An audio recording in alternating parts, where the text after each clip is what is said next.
মাহে রমজান আমাদের সামনে, আমি মাহে রমজানকে সামনে রেখে, রমজান আমাদের সামনে 6টা কথা, ছোট্ট ছোট্ট 6টা বিষয় একটু একটু করে শুধু বলতে চাই, বললেই আমার কথা শেষ। মাহে রমজানে, রমজান মাসে 6টি মোটা দাগের ইবাদত নতুন করে যোগ হয়। আগের সকল ইবাদত সেটা তো আছেই, আগের যত নিষেধাজ্ঞা হারাম গুনাহ এটা তো আছেই, নতুন করে 6টি গুরুত্বপূর্ণ ইবাদত রমজান মাসে যুক্ত হয়। একজন মুমিনের উচিত, আল্লাহ তাআলা যেহেতু আগের সমস্ত ইবাদত এর সাথে রমজানে আরও 6টি ইবাদত যুক্ত করেছেন নতুন করে, অতএব একজন মুমিনের উচিত এ কথা বুঝা যে রমজান মানেই ইবাদতের জন্য, রমজান মানেই আখিরাতের জন্য, রমজান মানেই নিজেকে গুনাহ থেকে মুক্ত করাবার জন্য, রমজান মানেই ভিন্ন কিছু, রমজান মানেই আলাদা কিছু, রমজান মানেই অনেক কিছু। এক ইমানদারের জন্য, যার আখিরাত দরকার, যার জাহান্নাম থেকে মুক্তি দরকার, যার মূলত জান্নাত দরকার, আর যার এগুলো দরকার নাই তার কাছে রমজান আর গাইরে রমজান ভিন্ন। রমজান এবং অন্য সময় বরাবর। তার হলো পেশাব পায়খানা, তো এটা তো সব মাসে বরাবর। তার হলো বাদ্যুকা খাওন, তো তার তো এটা বরাবর। তার তো হইলো যৌন চাহিদা পূরণ করা, লজ্জাস্থানের চাহিদা, এটা তো সারা মাসে সারা বছর বরাবর।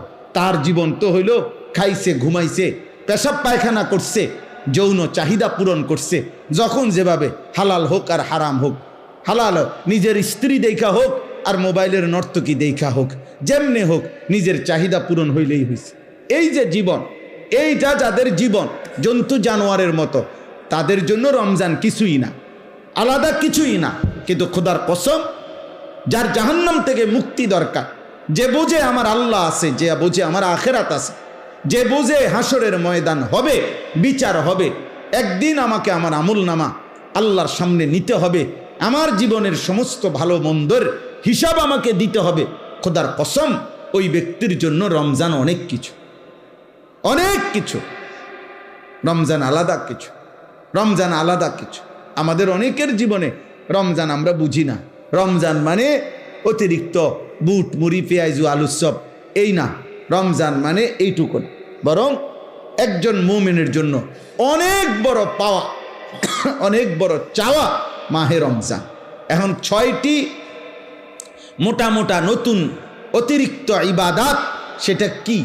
1 নাম্বার রোজা, 2 নাম্বার তারাবি, 3 নাম্বার ইফতার, 4 নাম্বার সাহারি, ওই যে শেষ রাত্রে যে খায় সাহারি, 5 নাম্বার এতেকাফ, 6 নাম্বার শবে কদর। এই কয়টা হলো? 6টা। এই 6টা বিষয় নতুন অ্যাড হয় রমজান মাসে। রোজা, তারাবি, ইফতার, সাহারি, এতেকাফ, শবে কদর। 6টা হয়েছে। রোজা বলেন, তারাবি, ইফতার, সাহারি, এতেকাফ, শবে কদর। এই কয়টা হলো? 6টা। 1 নাম্বার হলো রোজা। রমজানকে উপলক্ষ করে মহান আল্লাহ পাক রব্বুল আলামিন আমাদের জন্য 1 মাস রোজা ফরজ করেছেন। ফামান শাহিদা মিনকুমুশ শাহরা ফালিয়াসুমহু। আল্লাহ তাআলা বলেন, প্রত্যেক ইমানদার, তোমাদেরকে বলছি, প্রাপ্তবয়স্ক, আকেল, বিবেকবান, পাগল, মস্তিষ্ক বিকৃতি নয়, এবং ইমানদার মুসলমান, বিবেকবান, প্রাপ্তবয়স্ক, তোমাদের প্রত্যেকের উপরে, পুরুষ বা নারী, যারাই রমজান মাস পাবে তাদের জন্য এই মাসের রোজা রাখা ফরজ। এই মাসের রোজা রাখা কি ফরজ।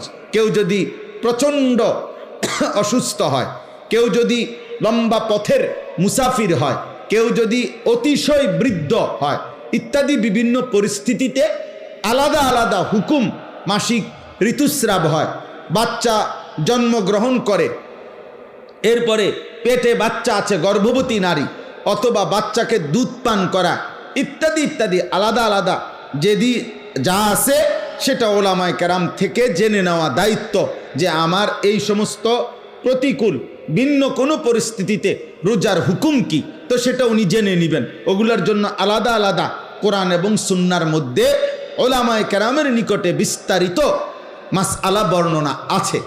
তাহলে মূল বিষয় হলো প্রত্যেক প্রাপ্তবয়স্ক মুসলমান বিবেকবানের উপরে রমজান মাস এসে পৌঁছলে, মানে হায়াত পাইলে রোজা রাখা কি, কথা বলেন না, ফরজ। ফরজ এটা আল্লাহ নবী সাল্লাল্লাহু আলাইহি ওয়াসাল্লাম বলেছেন, এই রোজা যে ব্যক্তি রমজান মাসে পুরা 1 মাস আল্লাহ তাআলার এই রোজার বিধান, আল্লাহর প্রতি ঈমান রেখে আল্লাহর নিকট নেকি অর্জনের আশায় রোজা রাখবে, নবী সাল্লাল্লাহু আলাইহি সাল্লাম ওয়াদা দিয়েছেন আল্লাহ তাআলা তার পেছনের জিন্দেগীর সব গুনাহ মাফ করে দিবেন। মান সামা রমাদানা ঈমানান ওয়া ইহতিসাবা গুফিরা লাহু মা তাকদ্দামা মিন যামবি। যে ব্যক্তি ঈমান রেখে সওয়াবের আশা করে রমজান মাসে রোজা রাখলো, তার পিছনের গুনাহ মাফ হয়ে গেল। আল্লাহ নবী সাল্লাল্লাহু আলাইহি ওয়াসাল্লাম বলেছেন, আল্লাহ তাআলা নবীজিকে শুনাইছেন যে বন্ধু, বান্দার সব আমল সে নিজের নেকি অর্জনের জন্য করে, কিন্তু রোজা শুধুই আমি আল্লাহর মহব্বতে রাখে। আমি নিজে ওয়াদা দিলাম প্রত্যেক রোজার বিনিময় আমি আল্লাহ নিজে তাকে দেব। তাহলে অনেক ফজিলত। সবচেয়ে বড় লাভ হলো আল্লাহ তাআলা বলেন 1 মাসের রোজার বরকতে লাআল্লাকুম তাত্তাকুন, আমি আল্লাহ আমার প্রতিটা ঈমানদার বান্দাকে মুত্তাকি বানিয়ে দেব, গুনাহমুক্ত এক জীবন তার জীবনে আমি গড়ে দেব, বিনিময়ে সে জান্নাতি হয়ে যাবে। তাহলে সংক্ষেপে বললাম 1 নাম্বার হলো রোজা। এজন্য দোস্ত নওজোয়ান ঠাট্টা করে, মস্কারি করে, খামখেয়ালি করে, বয়স্ক বাবা, মাঝ বয়সী ভাই রিক্সা চালায়, অটো চালায়, দোকানদারি করে, মাটি কাটে, অথবা গার্মেন্টস মিল ফ্যাক্টরিতে কাজ করে, অথবা বন্ধু বান্ধবদের আড্ডায় পড়ে, এমন অনেক আছে শুধু খামখেয়ালি করে। উনি আগের থেকে বুঝছে আমি পারতাম না, এই সমস্ত কথা বলে রোজা রমজান সে পালন করে না। সে এই গোপনে চুরি করে, চালাকি করে, কৌশল করে খাইয়া ফেলে। হ্যাঁ আমার ভাই, আপনি আপনার বিবির কাছে হয়তো বললেন আমি পারতাম না, তা আপনার বিবি কাছে আচ্ছা থাক খাইয়ালান, আপনারা গ্রামবাসী কিছু বলতে পারলো না, কেউ দেখলো না, কেউ শুনলো না, কিন্তু যিনি আপনার আমার হিসাব নিবেন সেই মহান আল্লাহ পাক রব্বুল আলামিন, তার থেকে আপনি জবাব দিবেন কিভাবে? আপনার ভিতরের যোগ্যতা, শারীরিক সক্ষমতা আল্লাহ জানে না? কথা বলে না কেন? আল্লাহ জানে না?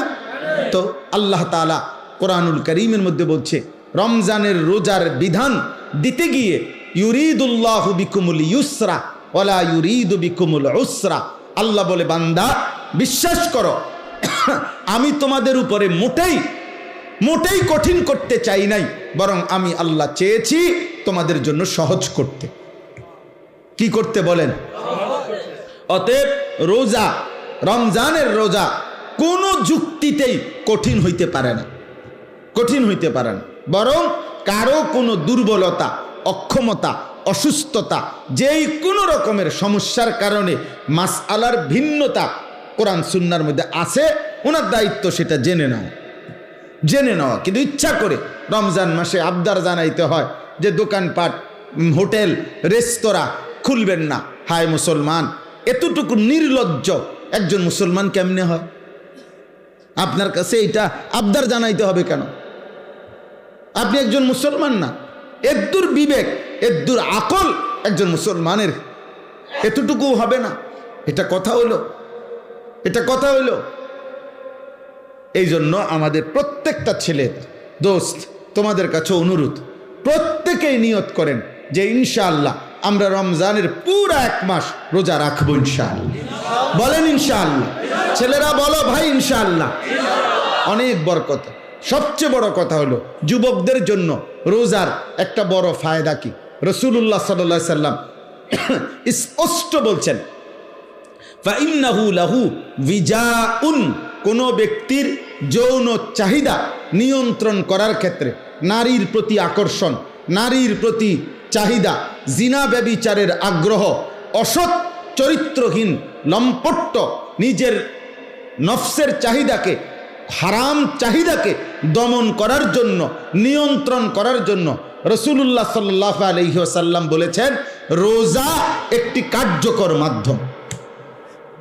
এই জন্য কোনো যুবক যদি সারা বছর নিয়ম মাফিক কিছু রোজা রাখতে থাকে, আল্লাহ চাহে তো তার চারিত্রিক সৌন্দর্য খুব দ্রুত ফুটে ওঠে। প্রতি সোমবার রোজা রাইখা দেখো, প্রতি বৃহস্পতিবার রোজা রাইখা দেখো, প্রত্যেক আরবি মাসে 3 দিন 13, 14, 15 রোজা রাইখা দেখো, এক কম বেশি। তাহলে আল্লাহ রসুলের ওয়াদা যে রোজা একটি ঔষধ যার দ্বারা যৌবনের চাহিদা, যৌন চাহিদা নিয়ন্ত্রণ হবে।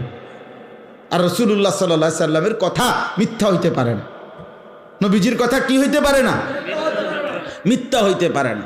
এই জন্য যুবক ছেলেদের জন্য এটা ভীষণ জরুরি। তুমি চালাকি করে, ওরা পৃথিবীর কেউ বলতে পারে নাই, কেউ তোমারে সাহস করে নাই।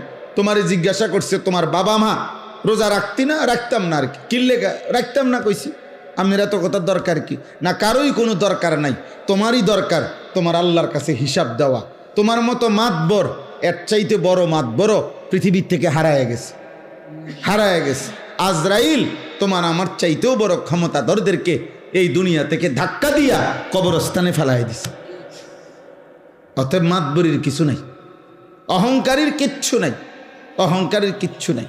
কালকে পত্রিকা আসছে, খবরে দেখলাম যে ওই ভোট কেন্দ্রে দাঁড়ায় আছে, ভোট কেন্দ্রে দাঁড়ানো অবস্থায় একজনের মৃত্যু হয়েছে। তাইলে এক চিরন্তন বাস্তবতা, এক চিরন্তন সত্য এটা। অতএব রোজা আমাদের কোনোভাবেই রমজানের রোজা একজনের রোজা না, বরং একজন আরেকজনকে রোজা রাখতে আমরা উৎসাহিত করব ইনশাআল্লাহ। রাসূলুল্লাহ সাল্লাল্লাহু আলাইহি ওয়াসাল্লাম বলছেন আসসিয়ামু জুন্নাতুন, রোজা হচ্ছে গুনাহ থেকে বাঁচার ঢাল স্বরূপ ঢাল। যুদ্ধের ময়দানে তরবারির সাথে যেরকম ঢাল থাকে, যা দ্বারা শত্রুর তরবারির আক্রমণ থেকে বাঁচানো হয়, নিজেকে রক্ষা করে, রোজা মানুষকে নবীজি বলছে যাবতীয় গুনাহ থেকে বাঁচার ক্ষেত্রে ঢাল স্বরূপ। আল্লাহ তাআলা তৌফিক দান করেন। আসেন দ্বিতীয় নাম্বার, তারাবি। দ্বিতীয় নাম্বার কি? তারাবি। 5 ওয়াক্ত নামাজ রমজান মাসেও ফরজ, আর এখনো কথা বলে না। 5 ওয়াক্ত নামাজ সারা বছরই মুমিনের জন্য কি ফরজ। একটা কথা ছেলের আব্বা, তুমি খাও দাও ফুর্তি করো, যাই করো, কোনো অসুবিধা নাই, মনে রাখো, বাকি এতটুকু মনে রাখো, তোমার ভোটার আইডি কার্ড আর জন্ম নিবন্ধন সনদের হিসাবে না, বরং আল্লাহ রাসূল সাল্লাল্লাহু আলাইহি ওয়াসাল্লাম বলেছেন 5 ওয়াক্ত নামাজ যার জীবনে নাই, আল্লাহর নবী বলছে তার জীবনের মধ্যে ঈমানও নাই, ইসলামও নাই। নবীজি সাল্লাল্লাহু আলাইহি সাল্লাম বলছেন ফারকু মা বাইনানা ওয়া বাইনাল কুফরি আস-সালাহ। কোন ব্যক্তি ইমানদার নাকি কাফের এটা পার্থক্য করার চিহ্ন আল্লাহর নবী বলেন নামাজ। অতএব নামাজবিহীন কোন নাফরমান যদি একেবারে 1 কোটি বারো চিৎকার দিয়া মাইকিং করেও সে বলে মুসলমান, আল্লাহ রাসূল বলছেন না, সে মুসলমান না। নবীজি বলছেন না। তো ঠিক আছে, এবারে তোমার ভোটার আইডি কার্ড লইয়া তুমি কবরস্থানে যাইও, তোমার ভোটার আইডি কার্ড নিয়া তুমি হাসরের ময়দানে দাঁড়াই।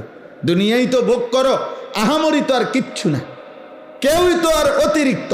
কোনো নাফরমান, কোনো পাপী তো আর বাঘের গোস্ত খায় না, আর সিংহের গোস্ত খায় না, ফার্মের মুরগায় খায়, কক মুরগায় খায়। তাহলে দুনিয়া কিছুই ভোগ করে না, কিচ্ছু না, কিচ্ছু না, শুধু শুধু নিজের জীবনটা নষ্ট করে। মোবাইলের নর্তকী তো কেউ ধরেও না, শোয়ও না, এটা শুধু চাইয়া থাকে। তাহলে এটা তো নিজেই বোঝে এটা বেহুদা, এর জন্য আল্লাহর নাফরমানি করে, 1 ওয়াক্ত নামাজ পড়ে না। আহা, আশ্চর্য এটা। আমি এই জন্য সব সময় ভাবি যে নামাজ যে পড়ে না ছেলেরা, বাবা তোমরাও মনে রাখ, এর চাইতে আহাম্মক বেওকুফ আর কেউ হইতে পারে। বোকা তুমি, একদম বোকা, একদম বেওকুফ। অথচ 5 ওয়াক্ত নামাজ পড়ে শতভাগ দুনিয়া ভোগ করা যায়। খানা, খাদ্য, পেশাব, পায়খানা, স্ত্রী, সন্তান, সংসার, দালান, বিল্ডিং, বাড়ি ঘর, সব কিছু দুনিয়া ভোগ করা যাচ্ছে নামাজ যারা পড়তেছে। তাহলে এখানে অসুবিধা কোথায়? এখানে অসুবিধাটা কি? কি লাভ? নামাজ না পড়ে? কি ফায়দা, কি ফায়দা? অনেক ছেলে তোমাদের বেনামাজি চেহারা দেখলেই চিনা যায়, উস্কো খুস্কো চুল, এগুলো কোনোভাবেই শালীন সুন্দর না। চেহারা আরো পাউডার দিল, চেহারার মধ্যে একটা বিভৎস নাপাক তার চেহারার মধ্যেই ভাসে। কারণ যে নামাজ পড়ে না, সে পেশাব করে ঠিক মতো, সে পানি টয়লেট পেপার ঢিলা কুলুকো ব্যবহার করে না, কারণ তার তো নামাজ নাই। কাজে এই অপদার্থ, এই আহাম্মক, এই নিকৃষ্ট নিম্ন রুচির মানুষ, এটা মানুষের সমাজে চলাফেরার অনুপযুক্ত, জন্তু জানোয়ারের সাথে মানানসই, মানানসই, এটাই বাস্তবতা। এজন্য মূলত অপবিত্র মানুষ যে তার জীবনে নামাজ নাই, যার জীবনে নামাজ নাই তার সাথে কোনো পবিত্রতাও নেই। সে পবিত্র থাকবে কেন? সে তো নামাজই পড়ে না, ওই পবিত্রতা দিয়ে করবো কি? ও তো পবিত্রতার কোনো মর্যাদাই বোঝে না, তার তো নামাজই নাই। এই জন্য দোস্ত, প্রথম কথা এটা, 5 ওয়াক্ত নামাজ, এটা ছাড়া মুসলমান হতেই পারে না। এটা একেবারে সহজ কথা। মান তারাকা সালাতাম মুতাআম্মিদান ফাকাদ কাফারা, নবীজি বলেন, ইচ্ছে করে যে নামাজ ছেড়ে দিল সে কাফের হলো। একেবারে বিশুদ্ধ হাদিস, ফাকাদ কাফারা, সে কাফের হলো। নবীজি বলছেন, তুমি জিজ্ঞাসা করে দেখো, আল্লাহ রাসূল সাল্লাল্লাহু আলাইহি সাল্লাম বলছেন, তো যিনি বলছেন সে কাফের হয়ে গেল, তো হ্যাঁ বড় কয় বড়ারে সুপারিশ করবো জিলাপি দিয়া, হ্যাঁ করো, আমনে খান বইয়া বইয়া জিলাপি, আমনে বিরিয়ানি খান কারাকারি কইরা, হ্যাঁ দেখ অনেক বড় ক্রেডিট বেটা, 60টা লইছে, 60টা ফোটলা লইছে, ছি ছি ছি ছি। অথচ একটা বাচ্চা হয়তো তার এই 4টা লওয়ার কারণে বাচ্চাটা অজরে কাঁদছে, বাচ্চাটা হয়তো পায় নাই, তুই বেটা একটা বাচ্চার মুখের খাবার কেড়ে নিলি, আবার এটা ক্রেডিট হইল কি? তুই তো জালেম বেটা, এটা জালেম না? কথা বলে না, এটা এটা এটা ক্রেডিটের কিছু হইলো? এটা বড়াইয়ের কিছু হইলো না? হ্যাঁ এটা ক্রেডিট, 60টা লইছি, আমি 3 প্যাকেট লইছি। কেমনে লইছে? কারাকারি কইরা। তো মানুষে দেখছে না? মানুষে দেখছে তো কি কইছে? মানুষে হাঁটছে আমার মতো বাটফারে দেখিয়া, মানুষে বুঝছে যে এই ডাকাত যে মানুষের খাবার খাইরা নেয়, এইটার আর কি কইতো? আস্তাগফিরুল্লাহ, আস্তাগফিরুল্লাহ। আব্বা, এটা কোনো ক্রেডিটের কিছু না, অভদ্রতা কোনোদিনও সৌন্দর্য নয়।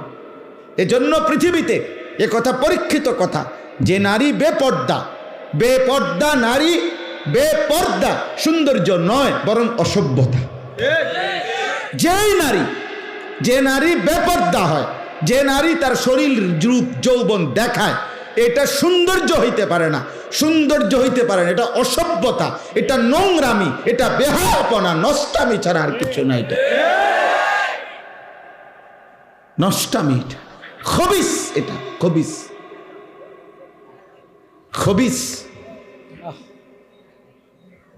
এজন্য চরিত্রহীন যুবকের কপালে শেষ পর্যন্ত খবিস নারী জুটে, খবিস নারী। এটা বলায়েত ভাই বলতে চাইছিলেন, এই এক লাইনেই বলছিলেন। আমিও অনেক অসংখ্য অগণিত, হ্যাঁ বাবা, শত শত যুবক আমার জীবনে, আমি জানি আমার জীবনে অসংখ্য অগণিত, সারা বাহিরের অসংখ্য প্রবাসী যুবক আমগো কাছে ভয়েস মেসেজ, এরপরে হোয়াটসঅ্যাপে মেসেজ লিখিত এবং আপনার ভয়েসে পাঠা, এগুলো শুনি মাঝে মধ্যে। কিছু আমার ওস্তাদ ছাত্র শোনে, হ্যাঁ যারা দায়িত্ব দিয়ে রাখছি, এরা শুনে কি বলে, জীবন কত অশান্তির। এই যে তোমার বিবাহের পূর্বে চরিত্র নষ্ট করছে কোনো মেয়ে, কোনো নারী, কোনো মোবাইল, কোনো ছবি, তো ইনশাআল্লাহ এই পৃথিবীর কেউ বেটা, আরে তোর নাফরমান, তোর পাপের খেসারত পৃথিবীর কেউ দিবে না, তুমিই দিতে হবে, ধুকে ধুকে, লজ্জায়, ঘৃণায়। আর এক নারী, বিবাহিত নারীর যখন অসভ্যতা দেখবা, ওই তোমারে কুড়ে কুড়ে তোমার জীবন জাহান্নামের টুকরা বানায় দিবে। সেদিন বুঝবা জীবন কত কষ্ট, কত কষ্ট। হ্যাঁ, এ কালকে আজকেও এক ছেলে বেলায় ভাই মোবাইলে বারবার কল দিতেছে বিদেশ থেকে, হুজুর আমি 1 মিনিট কথা বলতে চাই আপনার সাথে। আমি বলছি না ভাই, তুমি তোমার কথা এটা ভয়েস পাঠাও। পরে এটা শুনলাম, এই কি বলে, দেশের হোক আর বিদেশের হোক, দোস্ত গুনাহ কাউকে ইজ্জত দেয়, গুনাহ কাউকে ইজ্জত দেয় না, গুনাহ মানুষকে ঘৃণা তৈরি করে। তোমরা যেই ছেলেগুলো নামাজ পড়ো না, তোমরা আল্লাহর দোহাই দিয়ে বলো, একটা ছেলে বলো এই সমাজের কোনো ইমানদার, কোনো বিবেকবান, কোনো রুচি সম্পন্ন ভদ্র মানুষ তোমাদেরকে 1 পয়সা ইজ্জত দেয় না বেটা। তোরে কোনো দিন কেউ আপন করে ডাকে না। হ্যাঁ হ্যাঁ, তুমি চলো একজন নামাজি ব্যক্তির দিকে, একজন যুবক, হ্যাঁ স্কুলে পড়ে, SSC ইন্টারমিডিয়েট ক্লাস 8-এ পড়ে, কিন্তু চেহারায় যার নামাজের চিহ্ন আছে, চেহারা সুরতে যার মধ্যে চরিত্রবানের নমুনা আছে, তারে পুরা স্কুল পুরা মহল্লাবাসী তাকে আদর করে, তাকে ভালোবাসে, মানুষ তাকে চিনে, যে ছেলেটা দেখতেই ভালো মনে হয়, ছেলেটাকে দেখতেই নামাজি মনে হয়। এই জন্য নামাজ এটা মুমিনের স্বাভাবিক ডিউটি। একজন মুসলমান সে নামাজ ছাড়া থাকে কিভাবে? একজন মুসলমান সে নামাজ ছাড়া মুসলমান হয় কেমন? একজন মুসলমান সে নামাজ ছাড়া মুসলিম পরিচয় দেয় কেমনে? ছি ছি ছি ছি বেটা, আফসুস বেটা। এজন্য 5 ওয়াক্ত নামাজ এখন থেকে শুরু করো, আজকের থেকে। তাইলে দেখা যাবে রমজান পর্যন্ত আল্লাহ তাআলা হায়াত দিলে রমজানের অতিরিক্ত নামাজ 20 রাকাত তারাবি আল্লাহ তাআলা দান করছেন। বান্দা আমি তোমার 20 রাকাত ফরজ ওয়াজিব প্রতিদিন নামাজ একজন মুসলমানের উপরে তারাবি মানে 5 ওয়াক্ত নামাজের মধ্যে ফরজ এবং ওয়াজিব মিলে ঠিক বরাবর 20 রাকাত আল্লাহ তাআলা রাসূলুল্লাহ সাল্লাল্লাহু আলাইহি সাল্লামের মাধ্যমে সাহাবায়ে কেরামের আমলে আমরা বিশুদ্ধ দলিল প্রমাণ সনদের আলোকে একথা প্রমাণিত, 1450 বছরের আমল এটা প্রমাণিত যে এই 20 রাকাত তারাবি। তাইলে 20 রাকাত ফরজ ওয়াজিব নামাজ আর 20 রাকাত তারাবি কেমনে আমি আগে বলি। 1 নাম্বার হলো ফজরের নামাজের ফরজ 2 রাকাত। কয় রাকাত? জোহরের ফরজ কয় রাকাত? 6 রাকাত। আসরের ফরজ কয় রাকাত? কয় রাকাত? 10। মাগরিবের ফরজ কয় রাকাত? 13 রাকাত। এশার ফরজ কয় রাকাত? কত হইল? 17। বিতিরের ওয়াজিব নামাজ কয় রাকাত? কত হইল? হইল নি 20? একবার বরাবর 20 রাকাত। আর হাদিসের মধ্যে আছে ফরজ এবং ওয়াজিব এই 2 নামাজে যদি কারো কোনো ঘাটতি হয়, কমতি হয়, এই সুন্নত এবং নফল দ্বারা সেই ঘাটতি আল্লাহ পূরণ করে দেয়। এজন্য আজকের সারাদিনে বান্দা যেই 20 রাকাত 5 ওয়াক্ত নামাজের মাধ্যমে ফরজ ওয়াজিব আদায় করেছে, এই 20 রাকাত ফরজ এবং ওয়াজিবের মধ্যে যে ঘাটতি কমতি হয়েছে, যেই ঘাটতি, তো আল্লাহ তাআলা রাত্রিবেলা 20 রাকাত তারাবির মাধ্যমে রমজানে তা পূরণ করে। এজন্য রমজানের গুনাহ, রমজানের কমতি, রমজানের ঘাটতি আরেক মাসে নেয় না, এই মাসেই এই মাসের ভেজাল সাইরা বান্দাকে আল্লাহ এই মাসেই মুত্তাকি বানাইয়া জান্নাতি বানায়। যে এই মাসের ঘাটতি সামনের মাসে ফুরামু না, না এই মাসেই বান্দা এই ডেলিটা ডেলি হিসাব ক্লিয়ার। এই জন্য 20 রাকাত তারাবি। কয় রাকাত তারাবি? সবাই বলেন কয় রাকাত? হ্যাঁ 20 রাকাত তারাবি। 20 রাকাত 1450 বছর ধরে হযরত ওমর রাদিয়াল্লাহু তাআলা আনহুর জামানায় একেবারে মসজিদে নববীতে প্রকাশ্যে ওমরের উপস্থিতিতে সাহাবায়ে কেরাম 20 রাকাত তারাবি পড়তেন। হযরত উবাই ইবনে কাব সাইয়্যিদুল কুররা, সমস্ত সাহাবাদের মধ্যে যিনি আল্লাহর কোরআন সবচেয়ে সুন্দর পড়তেন, উবাই ইবনে কাব, উনি 20 রাকাত তারাবি হযরত ওমরের জামানা থেকে তিনি তারাবি পড়াইতেন মসজিদে নববীতে।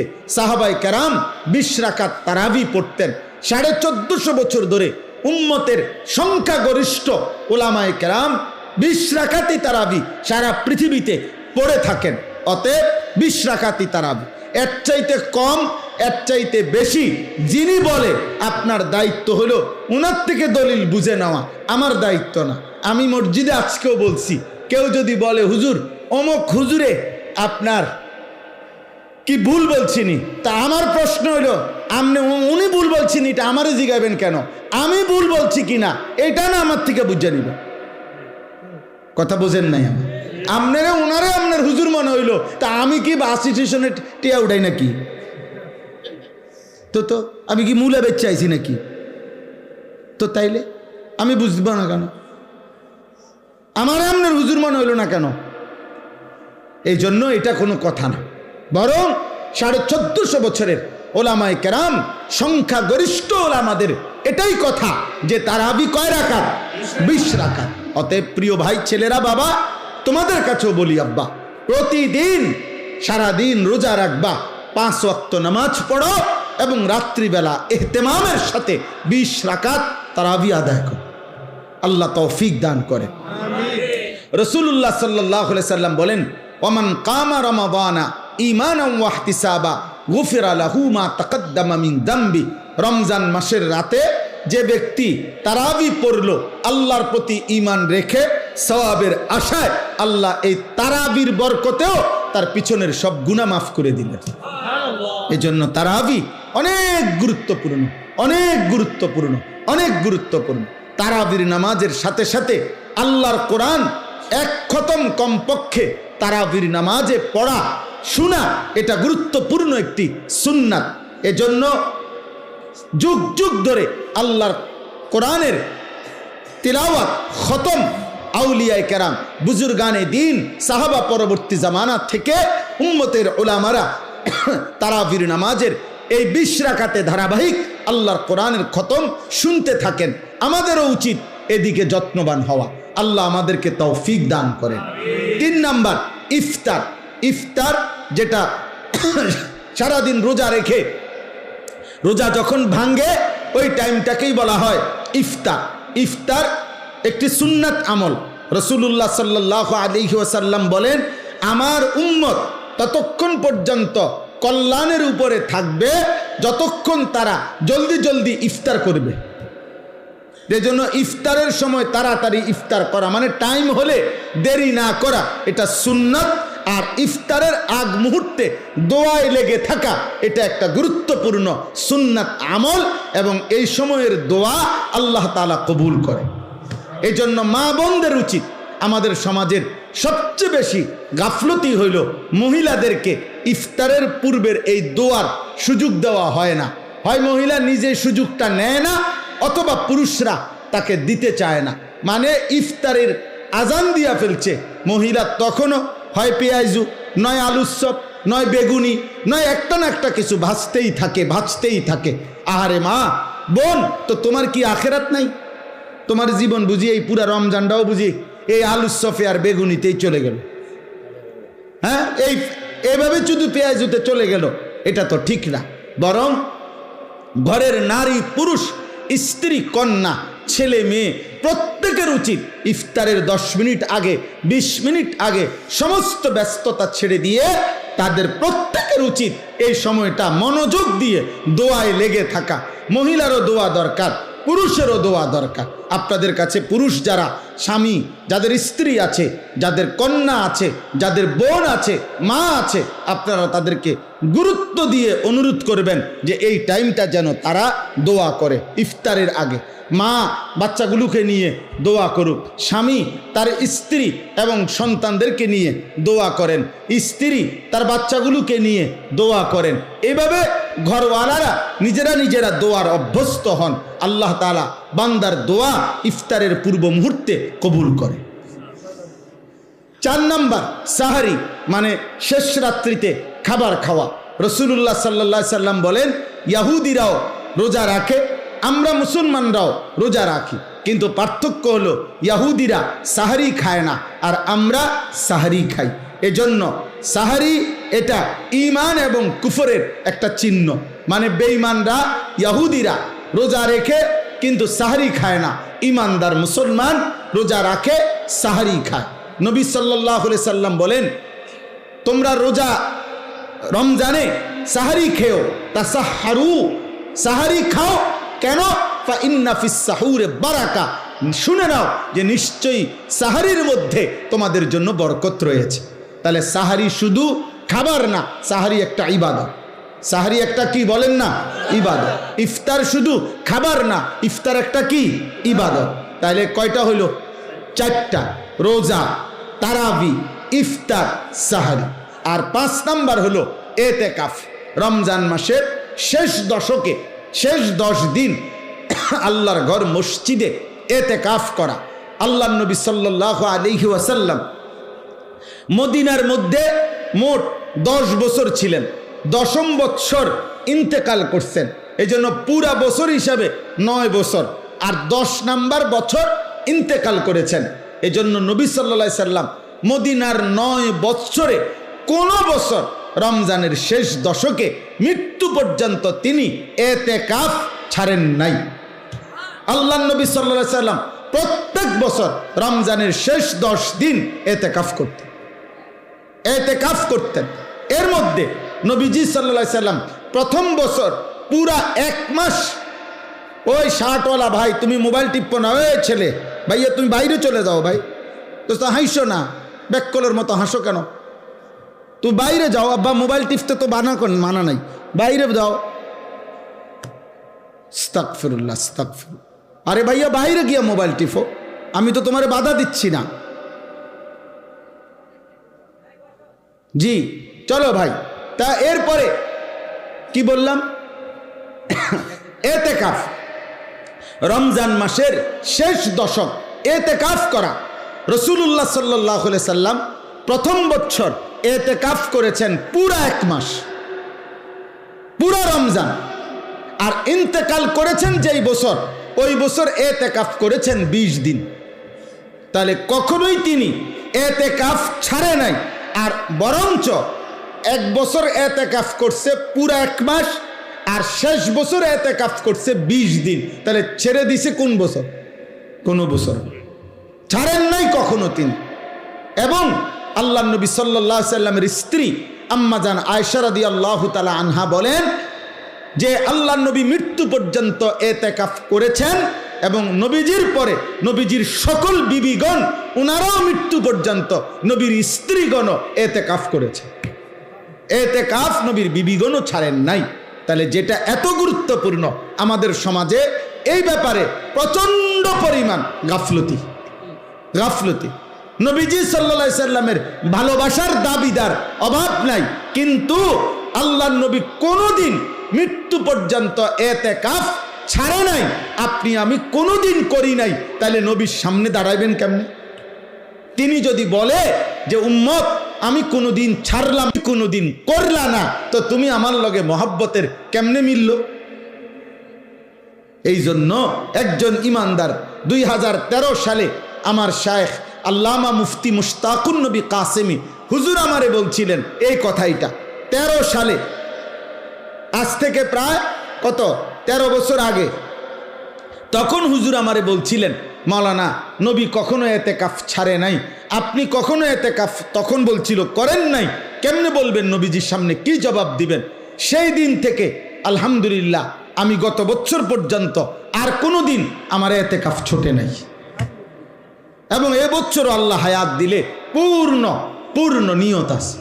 আমরা গত বছরও আমাদের শায়েখ আল্লামা মুফতি মুশতাকুন নবী কাসেমি হুজুরের মাদ্রাসার মসজিদে, 5 তলা মসজিদে প্রায় 1150 লোক এক মসজিদে একসাথে এতেকাফ করছে। 1150-এর উপরে হবে। হ্যাঁ, সারা বাংলাদেশ থেকে আল্লাহর বান্দারা প্রতি বছর একসাথে আমাদের সাথীরা আসে এতেকাফ করার জন্য। এই বছর ইনশাল্লাহ এমন হবে, আশা করি, আল্লাহ চাহে। তো ভাই বলতেছিলাম যে এতেকাফ একটি গুরুত্বপূর্ণ আমল। যুবক ভাই তোমরাও চেষ্টা করলে রমজানের শেষ 10 দিন আল্লাহর ঘরে এতেকাফে বসতে পারো। নিজ নিজ মহল্লার মসজিদে এতেকাফ করবা, নামাজ পড়বা, জিকির করবা, তিলাওয়াত করবা, মসজিদে 10টা দিন আল্লাহর ঘরে কাটাইবা। দেখবা কলিজার মধ্যে নূর আসবে, আখিরাতের মহব্বত আসবে, আল্লাহর ইবাদত করার প্রতি নতুন প্রেরণা জাগবে। আমি আবারও বলতেছি ছেলের আব্বা, একটা মানুষের জীবন সুস্থ স্বাভাবিক জীবন 24 ঘন্টায় খামখেয়ালি। আমি রীতিমতো মঙ্গলবার, বুধবার, বৃহস্পতিবার এই 3 দিন, সোমবার রাতেও আমি পূর্ণ 3টা মাহফিল করছি, কিন্তু মঙ্গলবারের মাহফিল আর করতে দেয় নাই বিজিবিরা। তো এই 3 দিনের মাহফিল আমার ছিল না, বাসায় ছিলাম আমি। এই গত 3 দিন আমি রীতিমতো হাঁফাইয়ে গেছি। মানে আমার কাছে মনে হয়েছে যেন এটা একটা আসমান জমিন বোঝা আমার উপরে। হায় হায়, আজ 3 দিন আমার কোনো কাজ নাই, আমার এটা মাথাতে ধরে না, আমার এটা বুঝেই ধরে নাই, বুঝেই ধরে নাই। এই জন্য দোস্ত, একজন সুস্থ মানুষ, স্বাভাবিক মানুষ, যে পাগল না, মাতাল না, সুস্থ মানুষ, খোদার কসম একটা না এভাবে ঘন্টার পর ঘন্টা শুধু মোবাইল টিপে, শুধু নারী দেখে, শুধু ছবি দেখে, শুধু নাচে গায়ে ফুর্তি করে, শুধু বন্ধুদের সাথে আড্ডা দেয়, এত পাগল মানুষ কেমনে হয় আমি এটা বুঝি না। আমি বহুত চিন্তা করছি, এমন তার সিরা মানুষ হয় কেমনে, আমার এটা মাথার দ্বারা। কোন সুস্থ স্বাভাবিক মানুষ আমার দৃষ্টিতে এমন বেউকুফ, এমন বেকার, এমন অলস, এমন অকর্মণ্য মানুষ হইতে পারে না। এটা কি আশ্চর্য কথা! এটা কিভাবে সম্ভব আব্বা? বলো না ভাই, কিভাবে সম্ভব? বলো কিভাবে সম্ভব? এই জন্যই তোমরাই শোনো, দয়া করে তোমরাই ভাবো, একটা ছেলেই ভাবো, এমন সুন্দর হায়াত, এমন জীবন, এমন যৌবন বেহুদা নষ্ট করো। আল্লাহ তৌফিক দান করেন। তাইলে এতেকাফ, বাবা চাচা যারা আছেন আপনাদেরকে বলি, চাচা আপনারা এতেকাফ করেন। গ্রামের, আমাদের গ্রামগুলোতে একটা নিয়ম বানায় নিছে, গ্রামের সবচেয়ে অসল, দুর্বল, 80-90 বছর, 100-200 বছর বয়স, এরম বুড়া একবারে জীবনের আশা ভরসা ছেড়ে দিছে এমন একজন অসল মিয়ারে 4 জনে দরাদরি করে আইনা মসজিদের মধ্যে হোতায়া দিয়া রাখে, চাচা আমনে কষ্ট মষ্ট কইরা এই 10 দিন আমাকে ইজ্জত রক্ষার্থে শুধু মারা যাবেন না, কষ্ট করে বাচ্চা থাকবেন, মসজিদে শুধু হইতে থাকবেন। আমনের এটা এতেকাফ না, এটা হলো হোতাকাফ, মানে শুয়ে থাকবেন আর কি, এখানে কোন রকম জান্ডা লইয়া ফিরে থাকবেন, শুধু ফিরে থাকবেন। আহা, প্রয়োজনে আমনের কানে কানে বলে দিছে কিছু দিমু, খুশি করে দিমু, বাজ্যে সময় কি করে দিব, খুশি করে দিব। আস্তাগফিরুল্লাহ। না, আমাদের প্রত্যেকের উচিত, যদি বলেন হুজুর কিছু লোক এতেকাফ করিলে চলে একটি গ্রামে, তো সেই কিছু আমি হব না কেন? আজীবন কিছু অন্য কেউ হবে কেন? আমি হব কোন দিন? নবীজি কি কিছু লোক বলে নবী নিজেকে বাদ দিছিলেন? সাহাবারা বাদ দিছিলেন? তাহলে আল্লাহ আমাদেরকে তৌফিক দান করে। সর্বশেষ কথা হলো শবে কদর। শেষটা কি? শবে কদর। রমজান মাসের শেষ দশকের বেজর রাত্রিগুলো 21, 23, 25, 27, 29 এই 5টি রাত শবে কদরের সম্ভাবনাময়ী রাত। এক একটি রাত আল্লাহ যদি শবে কদর দান করে তো 1000 মাসের রাত্রির চাইতো উত্তম নেকি, রহমত, মাগফিরাত আল্লাহ দান করে। সুবহানাল্লাহ। এই জন্য যার আখিরাত দরকার, যার জাহান্নাম থেকে মুক্তি দরকার, তার উচিত রমজান মাসের এই শেষ দশকের বেজর 5টি রাত ইবাদত, আমল, দোয়া, নফল ইবাদত, কান্নাকাটির মধ্যে লিপ্ত থাকা, যেন আল্লাহ তাআলা আমাদের আপনাদের সকলের গুনাহ মাফ করে আল্লাহ যেন আমাকে জান্নাতি বানায় দেয়। এই শেষ কথা, এগুলোর বিস্তারিত ব্যাখ্যা ওলামায়ে কেরাম থেকে আরো জেনে নেবেন। তাহলে রমজান আমাদের সামনে 6টা জিনিস আমাদের সামনে। 1 রোজা, বলেন, তারাবি, ইফতার, সাহারি, এতেকাফ, এরপরে শবে কদর। আল্লাহ তাআলা আমাদেরকে তৌফিক দান করে। একজন মুসলমান হিসাবে রমজানকে কদর করে প্রত্যেকের উচিত। রমজান মানে ভিন্ন কিছু। আমার শেষ কথা এটাই, রমজান মানে ইমানদারের জন্য ভিন্ন কিছু, আলাদা কিছু, অনেক কিছু। যুগ যুগ ধরে বুজুর্গানে দিন, আল্লাহর প্রিয় বান্দাগণ রমজান মাসে নিজেদের ইবাদত আমল অতিরিক্ত করতেন। আমার শায়েখ সেই 13 সাল থেকে শায়েখের কাছ থেকে শেখা এই সবক আলহামদুলিল্লাহ আল্লামা মুফতি মুশতাকুন নবী কাসেমি হুজুর সব সময় বলে, মৌলানা রমজান মাস ভিন্ন কিছু। আলহামদুলিল্লাহ আজ অনেক বছর হুজুরের সাথে প্রত্যেক রমজানের শুরুতে আমরা 2 দিন 3 দিন আগে আল্লাহর ঘরের জিয়ারতে উমরার সফরে যাওয়ার চেষ্টা করি, আবার শেষ দশক এতেকাফ করার চেষ্টা করি, এই আশায় যে রমজানে অন্যান্য কাজকর্ম কমাইয়া চেষ্টা করা, যে ইবাদত আমল আখিরাতের পুঁজি অর্জনের জন্য বেশি চেষ্টা করা। আলহামদুলিল্লাহ এই নিয়তে কালকে আমি রবিবার দিন আমার ফ্লাইট, কালকে হলো শনিবার, রবিবার দিন দুপুর 3:50 ইনশাআল্লাহ আমার শায়েখ আল্লামা মুফতি মুশতাকুন নবী কাসেমি হজরতের সাথে আমরা প্রায় 101 জন মোট একসাথে এক কাফেলা উমরায় যাব ইনশাআল্লাহ। আমরাও আপনাদের জন্য দোয়া করব, আপনারাও আমার জন্য দোয়া করবেন। এই কালঘরা দারুস সুন্নাহ এই মাদ্রাসা সর্বপ্রথম যেই বছর ক্ষেতের মধ্যে মাহফিল হয়, আমি সেই বছর থেকে আসছি। আলহামদুলিল্লাহ প্রতি বছর কম বেশি আসা হয়। আজকেও আল্লাহ তাআলা আনাইছেন।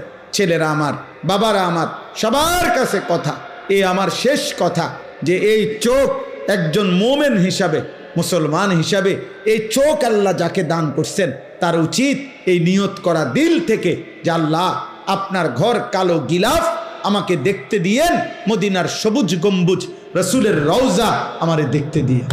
আমি সব সময় বলি, যেই চোখ আল্লাহর ঘর দেখে নাই, যেই চোখ মদিনার সবুজ গম্বুজ রসুলের রওজা দেখে নাই, ওই চোখ যেন কিছুই দেখে না, আসলেই দেখে না, ওই চোখ দেখার মজাই পায় নাই জীবনে। যে সে দেখলই কিয়া, দেখলই কি মিয়া, চাচা মিয়া 3 ফুট বিদেশ পাঠাইছে, এবারে 3টা ছেলে, উনি জমি কিনছে আজ 60 বছর।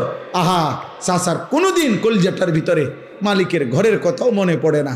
এই জীবনটা শুধু হিসাব, হুজুর বিদেশ বিদেশ, জমি বিল্ডিং, দোয়া করবেন। ফুলাগার আকামার মধ্যে ঝামেলা, মাইয়াগার বিয়ার মধ্যে সমস্যা, কদ্দুর জাগা লইন না বা বিল্ডিং, এই সব কথা। অথচ আল্লাহর ঘর দেখবেন কোন দিন? আল্লাহর ঘর দেখবেন কোন দিন? মালিকের ঘরে যাবেন কোন দিন? আল্লাহ আমাদের প্রত্যেকের কলিজা রাসূলুল্লাহ সাল্লাল্লাহু আলাইহি সাল্লামের রওজা, আল্লাহর ঘরের ভালোবাসা দান করেন। ছেলেরা তোমরাও স্বপ্ন দেখো, তোমরাও স্বপ্ন দেখো। আরে আব্বা, স্বপ্ন দেখলে আল্লাহ মহব্বত থাকলে আল্লাহ একদিন তৌফিক দিয়েই দেবে। আল্লাহ আমাদেরকে তৌফিক দান করে। আমার প্রিয় ভাই, আজকে যারা আমার সাথে আসছেন, কোম্পানিগঞ্জের ব্যবসায়ী আমার ভাই নুরুল আলম ভাই, যিনি প্রথম 5,000 টাকা দিয়েছিলেন, উনি এবছর হজ্জে যাবে। আলহামদুলিল্লাহ উনি আজকে আসছেন। আমার এই সেলিম ভাই কোম্পানিগঞ্জ বাজারের ব্যবসায়ী, উনি এবার হজে যাবেন। আমার প্রিয় হাফেজ এরশাদ ভাই, সে এবার হজে যাবে। এইভাবে আজকে এমনি আশ্চর্য আসলে এইটা, আমার সাথে ওনারা 3 জন আসছেন, 3 জনই হজে যাবে। আমিও উমরায় যাব। আমাদের বেলায়েত ভাই তো প্রতি বছরই হজ্জে যান। তাইলে আমরা আলহামদুলিল্লাহ এই মাদ্রাসায় মাশাআল্লাহ মাশাআল্লাহ উমরায়ও যাবেন। তাইলে আজকে একটা বরকতময় পরিবেশ।